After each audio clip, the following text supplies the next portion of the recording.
ठेवलेल्या आहेत. इथपासूनच त्याची सुरुवात होते.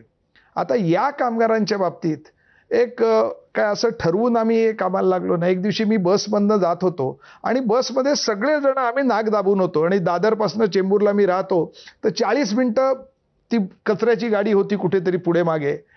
त्या सुमननगरच्या सिग्नलला बघितलं तर समोरच ती कचऱ्याची गाडी होती आणि आम्ही इथे 50 फूट लांब नाक धरून बसलो होतो आणि त्या कचऱ्याच्या गाडीवर कचऱ्याच्या ढिगावरती बसून 3 कामगार जेवण जेवत होते. ही गोष्ट आहे 96 सालची. म्हणजे 97 साली देशाच्या स्वातंत्र्याला 50 वर्ष होणार होती. गांधीजी म्हणायचे स्वातंत्र्य कशासाठी, तर शेवटच्या माणसाचे अश्रू पुसण्यासाठी. आणि ही परिस्थिती होती. तर ही परिस्थिती मी माझे जे चळवळीतले सहकारी होते, सिनियर्स होते, त्यांना सांगितली.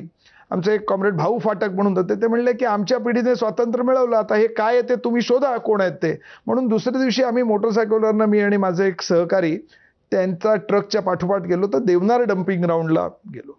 तर देवनार डम्पिंग ग्राउंड हे अजस्त्र डम्पिंग ग्राउंड आहे.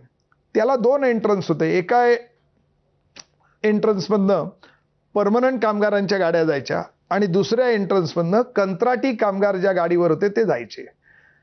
दोघेही दलितच, म्हणजे त्याच्यात काय कुठला भेदभाव नाही. त्यांना एक स्ट्रक्चर्ड वेज आहे. त्यांना बाकीच्या सगळ्या सोयी सुविधा, आजारपण झालं तर काय अमुक तमुक ह्या सगळ्या आहेत. या कामगारांना काहीही नाही.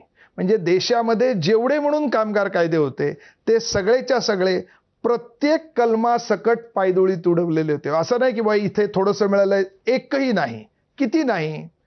तर त्या कंत्राटी कामगार जिथनं आज जायचे तिथे त्या कामगारांना पिण्याचं पाणी नव्हतं, हातपाय धुवायला पाणी नव्हतं. त्यावेळेला परमनंट कामगार किती होते? 28,000 हा फिक्सच आकडा. माहिती तेवढेच होते. म्हणून मी म्हटलं ना, मुंबई अशी आणि उभी वाढलेली आहे, पण कामगार 28,000, कारण सँक्शन पोस्ट 28,000 आहेत. तर या कामगारांच्यासाठी काही नव्हतं.